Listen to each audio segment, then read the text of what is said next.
Okay, so we heard about regulatory aspects, we heard about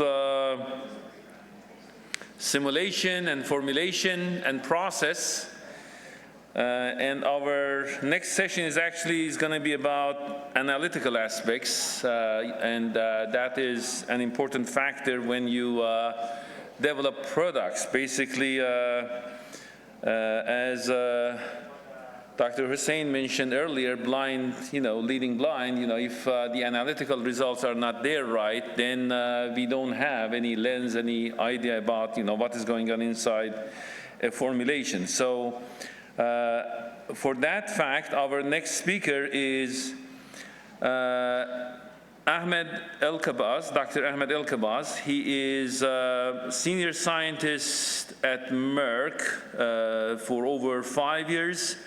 And in the analytical department, he has a degree from Purdue University and years of experience in the analytical work, and he's going to talk to us about actually the dissolution and what's happening with amorphous solid dispersions, as a matter of fact. So without further ado, I will leave the stage to Dr. Elkhabaz, and I would like that we welcome him on the stage. Thank you.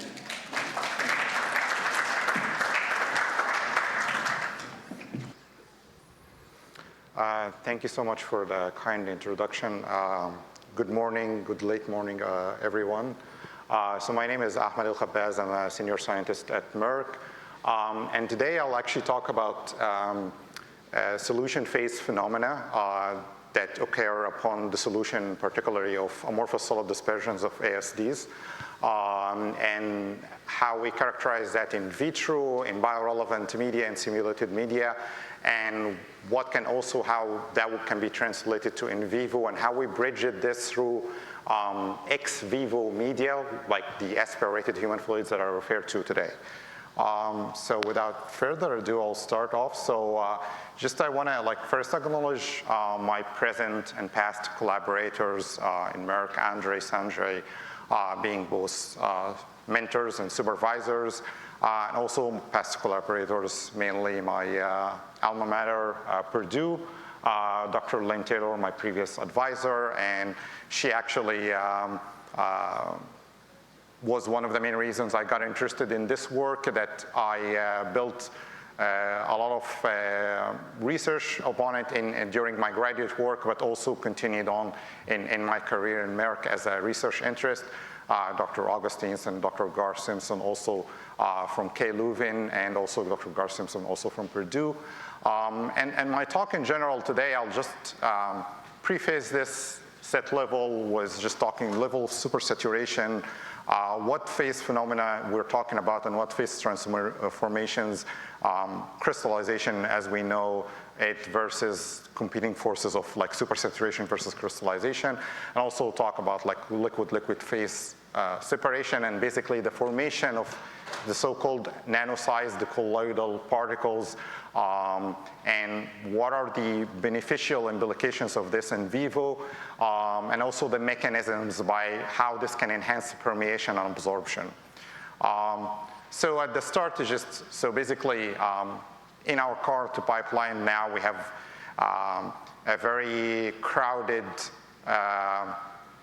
thanks of course to computational chemistry and recently also advances in AI. So we have a lot of molecules coming in, mainly insoluble BCS2 and 4. And this is an opportunity basically for supersaturating formulations. But this comes also as problem statements, you want to solve their low solubility and their potential low bioavailability and performance. Supersaturating formulations acts as sort of like a facilitator for that. But then you also run into these supersaturating formulations, particularly ASDs, are complex and they have complex phase behavior. Their dissolution profiles go beyond just the concentration time profile. There is a lot of depth and mechanistic understanding that we need to do. So this is basically what we look into that research and how to bridge this with what happened also in vivo. So this is just a quick summary start. So in general, like the drug at any at level at equilibrium solubility or at equilibrium, basically this is where like the supersaturation level is just 1. There is no this is stable state. And there is no any like driving force for any phase transformation or phase exchange. But as you add more drug, molecularly dissolved drug, this induces the supersaturated state, and that's where it becomes metastable until you reach a threshold. This is the maximum input you can add for the molecularly dissolved drug, and this is usually in the literature basically referred to as the amorphous solubility.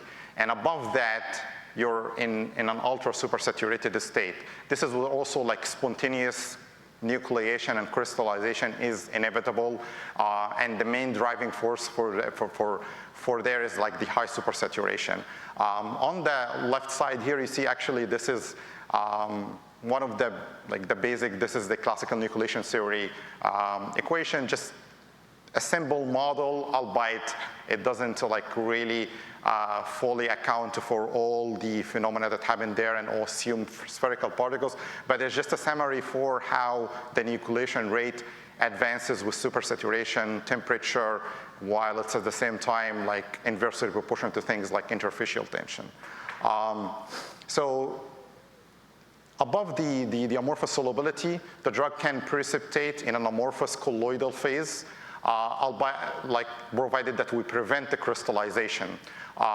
In that case, there is 2 scenarios that can happen. We can make use of that supersaturated state and colloidal particles, or it can lead to crystallization inevitably. So if we stabilize this with anti-nucleation inhibitors, mainly polymers, also a lot of like surfactants have been shown to delay crystallization onset, then you have a potential for increased permeation membrane transport. And we'll go into the mechanism for that like shortly. But at the same time, this can be also an instigator and like a setup for crystallization at this point. And if that happens, all the supersaturation that you have generated will be depleted, and the amorphous solubility advantage will be lost. And in this case, like the enabling formulation that you developed from the first place has become mostly equivalent to a conventional formulation. So this is just a summary also like at 2 levels of supersaturation on the upper hand. If you're able to stabilize these particles, then your basically your diffusive flux or your membrane transport is maximized, so that can enhance permeation in vivo. Whereas if the system collapse and crash and crystallize, then you've lost that high diffusive flux or membrane transport potential. So then you have much less absorption or permeation, and can be equivalent to conventional formulation. The drug-rich colloidal particles, we were able actually to, this is a published SEM image that we have for 2 molecules that I will discuss more in depth, atazanavir and buscanazole, and this was actually taken in the fasted state human fluid that I'll talk about. We were able to show that these nanoparticles can form in an ex vivo vehicle. So therefore, there is now implication that this can also form in vivo and enhance permeation and absorption. And we look at this in 2 competing forces, basically. Crystallization can happen, or we can maintain the supersaturation and the amorphous nanoparticles. We measure the crystallization basically by induction times. Induction times basically is a tool to determine when the first instance of crystallization have happened. Longer induction time means it's stable, and induction time experiments usually probe how can ASD perform. When we look at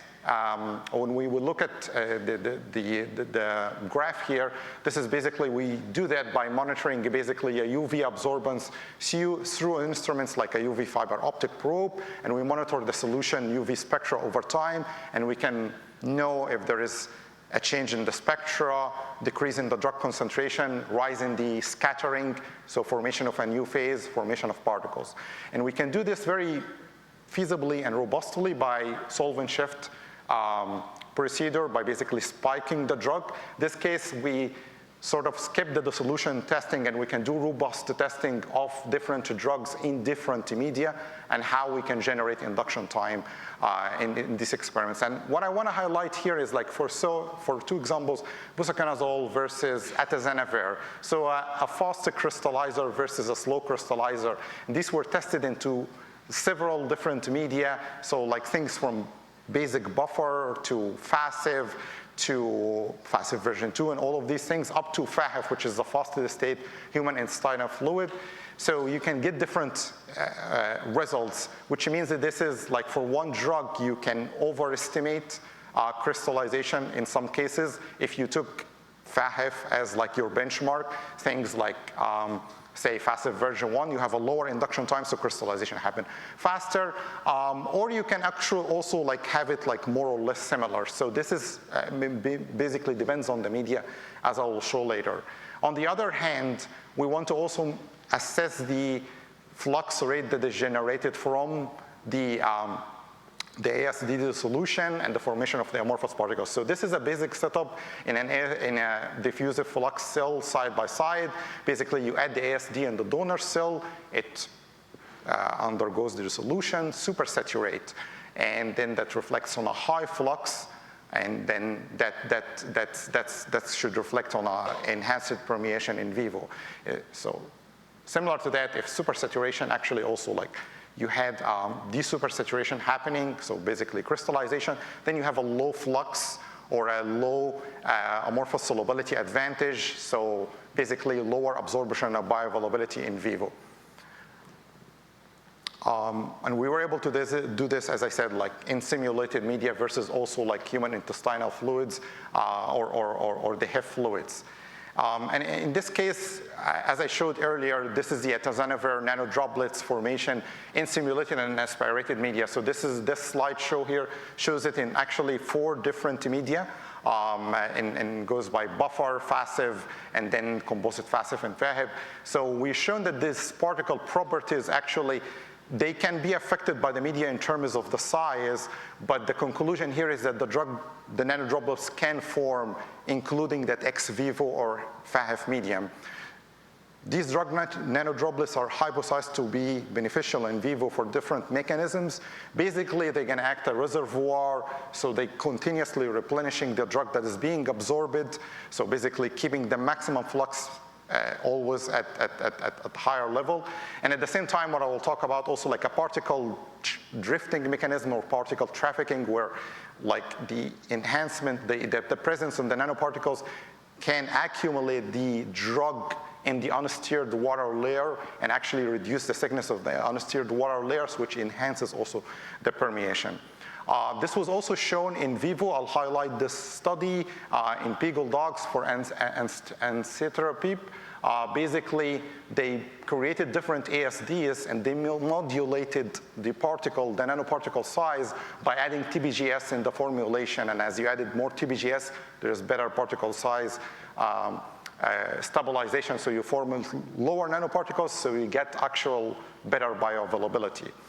At the same time, we also saw that these nanodroplets, they differ in size per the medium, but they also differ in size whether you formed them from ASD dissolution or a solvent shift. And this is possibly to how the polymer actually partition in the nanoparticles itself. So we saw that if the polymer can partition in the nanoparticle, this gives a better stabilization and therefore a smaller size. So here actually, we move over to actually how that translates to dissolution experiments. So the atazanavir, this is a time-lapse experiment where we had atazanavir ASDs dissolve in that aspirated intestinal fluid in the side-by-side diffusion cell. And at the same time, we took aliquots to look at SEM. So here you see actually a time lapse at 1 hour and at 24 hours. And in both cases, you actually see evidence of these nanoparticles and not crystal-shaped morphology that we know for atazanavir. So it hasn't crashed and it's stable. And that reflected on the solution profile. So on the top side, you see here in the blue circles, this is the full concentration, including also like the reservoir of the nanoparticles. Atazanavir undergoes dissolution here for 180 minutes. It's stable, typical spring and parachute model, and this is ideal scenario for an ASD dissolution. On the side, the receiver side cell, we monitor the flux, we measure the flux resulting. So this results in a flux that is continuously linear and high across the experiment duration. And actually we compare to this with flux that we generated also from solvent shift experiment, and we found actually that the results really match in the flux that we generated in the from the ASD or from adding the drug itself at the amorphous solubility level. And we even compared to this in the fasted state human fluid and a composite FASF, which is like a homemade FASF that has compositionally relevant to the FAF composition. And we saw like a very good match. So the flux here, you see here, like the values are very matching, which means that like they were independent even of the medium. On the other hand here, like a case of buscanazole, again, this is a time-lapse SEA imaging, so this is a drug that also crystallized, and you see here the time points are actually much shorter at 15 minutes. You do see an evidence of nanoparticles. Of course, this is more of like a cryo-SEM, so like the nanoparticles are formed more like in a film way as we created the smear to look to have like had it set up under the microscope. So it's not a clear cut, whereas below you see that here after about like 180 minutes, this is where it just starts to change the morphology, and we start to see things that are plate-like morphology, like crystallization. How that translates in a dissolution profile, again, atazanavir does go full release at the beginning, actually burst to release faster than buscanazole faster than atazanavir, but at the same time, it doesn't last very long. So you see here in the blue circles, slowly after about like 30 minutes, there is desupersaturation that is happening. On the red circles, we're actually monitoring also the molecularly dissolved drug by itself. So after some time, this is depleting the supersaturation. So any transient supersaturation that was formed or nanoparticles got depleted eventually. So you moved from a high flux to a low flux. And that's what we saw in the receiver cell in the bottom graph. So we saw that the flux, we were monitoring the flux rate, and we saw that we have two different slopes in this case. The first one is a high flux, coincident with the generation of the amorphous nanoparticles and the maximum flux. But as crystallization happened and the solubility advantages depleted, you have a linear flux. And in the table here on the bottom right, it actually shows that, again, we compare them to JN high and JN low, and they match what we measured actually by artificially spiking the drug at the amorphous solubility and the crystalline solubility. So I'll go from here. This is also a quick characterization of the amorphous nanoparticles. So they're not created equal necessarily. We measured them from different techniques. So this was nanoparticle particle analysis, DLS, in that case, versus also the ASCM image analysis. So in this case, generally it's not a technique comparison as much as it's also we wanted to compare the one that is formed from the ASD, and what we saw that the ASD actually tends to form is like smaller particles, so they're more stabilized. And this can be accounted to having the drug and the polymer dissolve in a congruent release, so it gives a chance for the polymer to partition better in the nanoparticle of the drug and therefore stabilize it better. Whereas when you add things spiked by itself, so there is like more disconnect between, or less interaction between the polymer and the drug, like hydrogen bonding in that case. So I'll show this at the end. So this is the particle drifting effect. This is actually one of the papers also I wanted to refer to. So folks here studied over 15 compounds and compared their unstirred water layer thickness that they calculated. They saw here that the molecular weight or the properties of the drug has no bearing on the unstirred water layer, but at the same time, the unstirred water layer as a diffusion barrier is controlled by the particle size and the stability of the formation of nanoparticles. So as you have more stable systems, better dissolution, smaller particle size, there's more trafficking, there's more dissolution rate of these particles back in solution. So there is actually better flux and less steering water layer. So it's actually a very nice graphical abstract here, as they saw. It's the drug nanoparticles and the biomicelles. They're basically the transporters. They facilitate the accumulation or the particle drifting mechanism. This is a summary of the ANSWER-TIB study that I referred to, the modulation of the TBGS of the nanoparticle size. So basically here, if you look at the top, the smallest particle size had the highest AUC and the highest Cmax versus nanoparticles that had bigger size. So they're less likely to diffuse. They're actually more likely to crash. So in this case, they had lower PK parameters. So I'll just to conclude here by basically referring to, like, in summary, when we make ASD or supersaturating formulations, we want them to supersaturate, and we want to see the nanoparticles, and we want it to characterize it, because it's basically a marker for how things will go. If there is, if the nanoparticles are not showing or are depleted, this can be a sign of like crystallization or that the diffusive flux is not at the maximum. Rapid crystallization will deplete this solubility advantage. And at the same time, here also we were able to show that this solution phase phenomena happened in basic buffers, happened in biorelevant media and simulated media, but also happened in ex vivo FAHF. And there is evidence also in animal studies that it's happening in vivo. So the postulation that this is a solubility and permeation enhancer is valid in this case. So that's it. I'll pause here and see if maybe we have like a minute or two for a question. Yep, thank you very much, Ahmed. Let's give him a round of applause. Thank you. Two quick questions before we move on.